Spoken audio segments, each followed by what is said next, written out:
Hello everyone!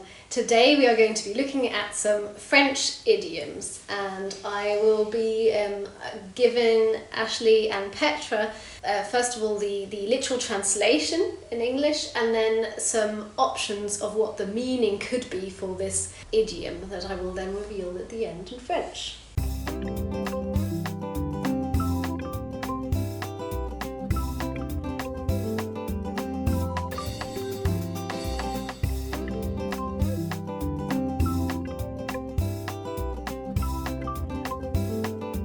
Are you ready? Yes. Give it a go. So we have had some French idioms before, but we're going to have different ones. First one, the literal translation is to be taken the hands in the bag. What could be the meaning of this idiom? Taken. To be taken the hands in the bag. That's the literal translation. Okay. And the options are of what this could mean: to be caught red-handed, to take something without permission, to be caught in the act of doing something, or to be in trouble for no reason. My immediate thought is to be caught red-handed. Yeah, because of hand. Because it's like pickpocketing. I don't know. I think I'll go with the second one. I think I'll go caught red-handed. All right. So the correct answer is to be caught red-handed, but it could be, it is the idea, in French it's être pris les mains dans le sac, which means you are being caught with your hand hands in the bag, in someone's bag, which does literally mean you're caught potentially stealing or something, but it can be used for things in general. It doesn't have to be for when you're stealing. The idea is you have someone who's like stealing and you're trying to steal something from your bag, and you catch them as they have their hands in the bag. But yes, A would be the correct answer then. Okay, the next one. When the cat is sleeping, the mice are dancing. We have the same. Yes, that sort of exists. Yeah. The mice will play. When the cat's away, the mice will play. Yes. We're not going to bother going through the answers for this one. What is it in French? In French, it is quand le chat dort, les souris dansent. So this I didn't know so. one that you can easily get with the English, but I do like that one. It's just cute, a cute one, and it's one that everyone can easily relate to. I think. Okay, the next one. It is not the sea to drink. Okay. Yes. It's not the sea to drink. It's not yours to take. So it can be. Should I give you the options, or you want to guess first? That was my guess.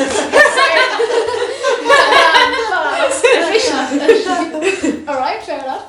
We can go that way if you want. I already forgot, what was it? It's not the sea to drink, sorry. It's not the sea to drink. I can give you what the potential Yes, options please. are. So either it means it's not a big deal, or it's very complicated, it's not impossible, or it's a matter of life and death. I quite like the not impossible one. What was the thing again? It's the sea to drink. Not the sea. It is not the sea to drink. So either A, it is not a big deal, B, it's very complicated, C, it's not impossible, D, it's a matter of life and death. Yeah, so I think it would be impossible to drink the sea. So I think it's A. Not the sea to drink. I think it's A. Okay, is that your answer? Yeah, that was The not impossible. I don't know which one that was. That was C. It is A. It's not a big deal. It's because I think it's like not to make a mountain out of a molehill. It is. It's exactly that. So, Okay. it's basically saying the challenge you have, whatever situation you're facing, is not. No one's asking you to drink the whole sea, which would be an impossible task. So it's saying this is not a big deal. It's not a big situation. Yeah. And it's in French is ce n'est pas la mer à boire. Sounds very poetic in French. It does. And that's why I think it's quite interesting, because it's just I think it's used quite often in a lot of situations, and it always has this thing of sounding a bit poetic. I mean, even teachers in school would use it, you know, if you can get something right, they'd be like, ah, c'est pas la main, quand même. Like, you know, not asking you To do the impossible. to do something impossible. To pass, I'm doing the literal translation, right? So, to pass a white night. To pass a white night. To come across something very rare. Ooh, I like this. To pass a white night. Is it like to pass over? No, it's actually, so I can, yeah, okay. I was just gonna say like to look a gifted horse in the mouth. Oh, that's also a good interpretation. Let me give you the options, and then you can decide which way we're going. And it'll be something completely different to what the impression said. So it could be A, to have a sleepless night, B, to stay up all night studying, C, to wake up early, or D, to experience an adventurous night. Oh my goodness, I was thinking night with K. Me too! That's why I said maybe I should give you the option. I had the same thought, like night. A night in shining armour. No, we're talking about a night, the evening, the night when the sky is dark. To spend. It's passer is a false friend, and you would say spend. So I'm going to help you a little bit here. And spend a white night. But what would a white night? I think it's like the staying up all night. Probably. It's the first one. I think it's the first one. And you would be correct. Yeah. So the idea of a white night is that it's a blank night. You've not had a night. No, I completely imagine like a lovely shining armour. My Prince Charming, come to me. And you pass him by. Yeah, because I didn't think like pass and like night time would be like. No, because pass something. doesn't work in it is spend, but I wanted to stick to the literal translation to start with before I actually gave you what it really means. But that was funny. Yeah. To do a greasy matinee. To do a greasy matinee, which means either to have like a cheeky Nando's. that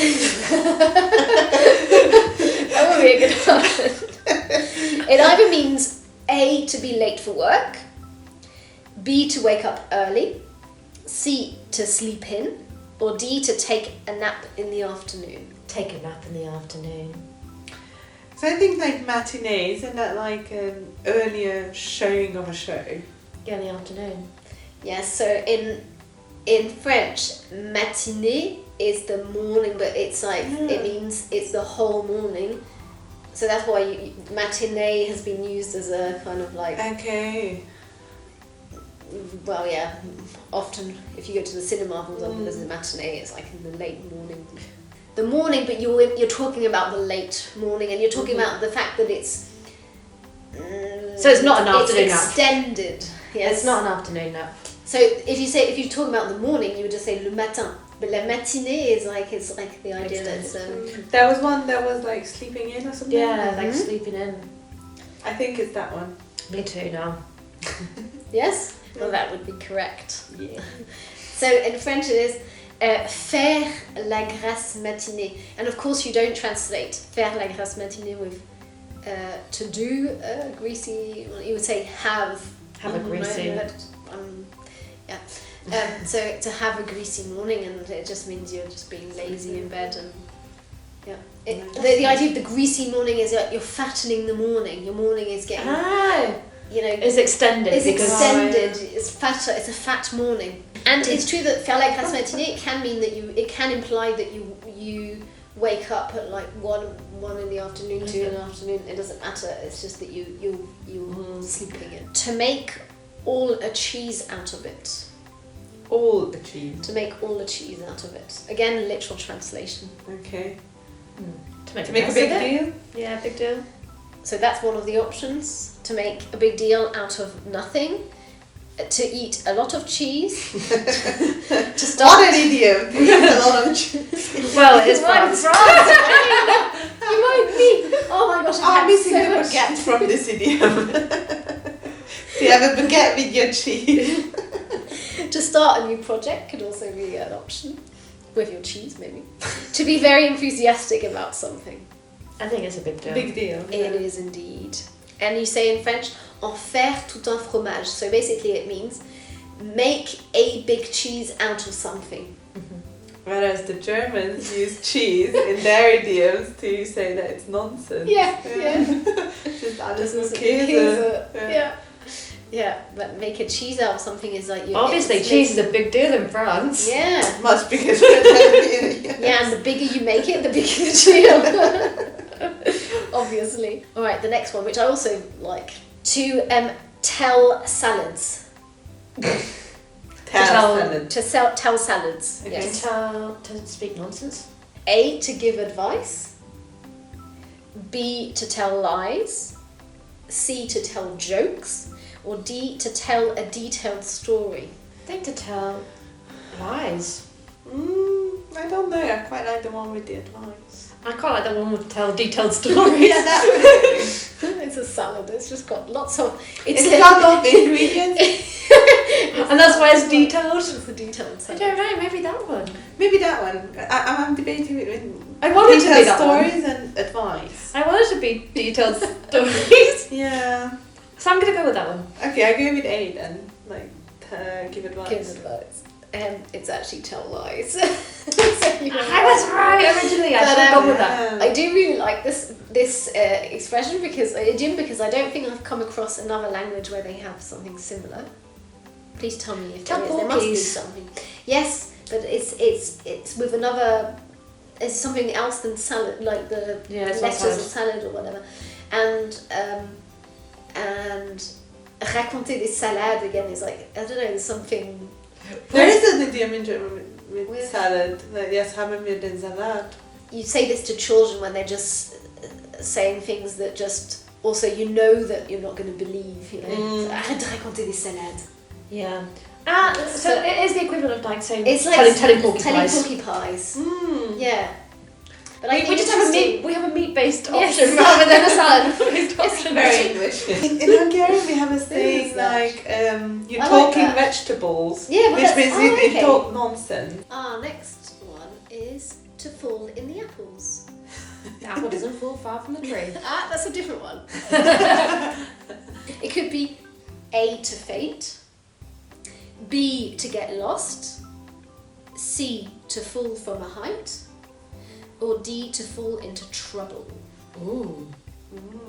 I like the one with the fall into trouble. Yeah, me too. Because all the other ones are too literal.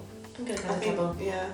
Okay, well, it was actually to faint. Ah. And I think the reasoning behind it, I mean, there are a lot of apple trees in France, and you know, if you're collecting the apples, if you're stood under an apple tree, then you you also might have faint. all the apples. No, you can have the apples fall onto you and knock you out. Oh. So I think that I'm not Okay. sure, but that's my interpretation of it. I have no evidence that this is the actual meaning of it, but for me this is the interpretation. Je suis tombée dans les pommes. To have the stroke of lightning. Have a stroke of genius. Yeah. Oh, I like that. Struck by lightning is to have an idea. Okay. So I'll give you the options. Okay. A, to have a sudden inspiration. Yes. B, to experience an overwhelming feeling. C, to get struck by lightning. Or, like literally struck by lightning. Or D, to fall in love at first sight. We have that in Hungarian. Like megütöménykő means like, oh my god, like this is like something unexpected and like. I think it's I still think it's A. Yeah. Okay, so to have sudden inspiration, to have like a light bulb moment. Yeah. And it isn't. It is to fall in love. What? To fall in love at didn't first expect sight. that. So it's literally like you love Lightning to your heart. Yeah, It's like struck by Cupid's arrow. Yes, just the expression un coup de foudre is when you fall in love very rapidly with someone, you know.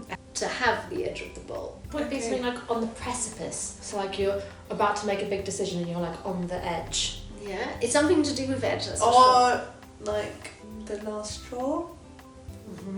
A, to be fed up. B, to be overwhelmed. C, to be scared. D, to have everything under control. So to be on the edge, that would be like overwhelmed, right? Yeah, I would go overwhelmed.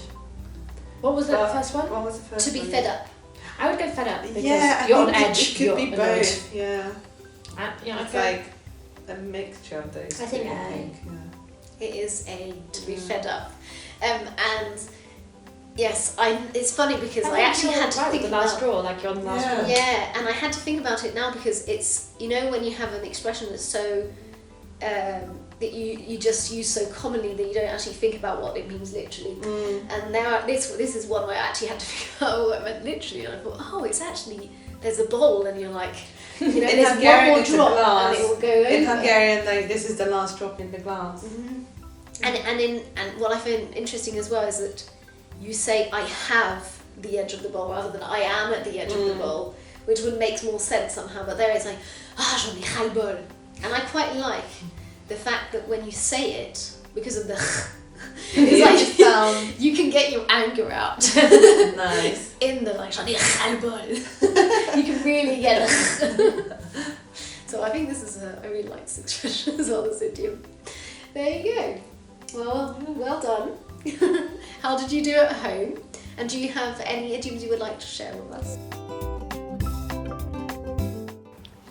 Merci d'avoir regardé notre vidéo. Nous espérons que cela vous ait plu. Si c'est le cas, pensez à liker, commenter et à partager la vidéo avec votre famille et vos amis. Vous souhaitez en voir davantage? Allez jeter un coup d'œil à notre playlist. N'oubliez pas de vous abonner à notre chaîne et à cliquer sur la petite cloche pour recevoir des notifications de nos vidéos à venir.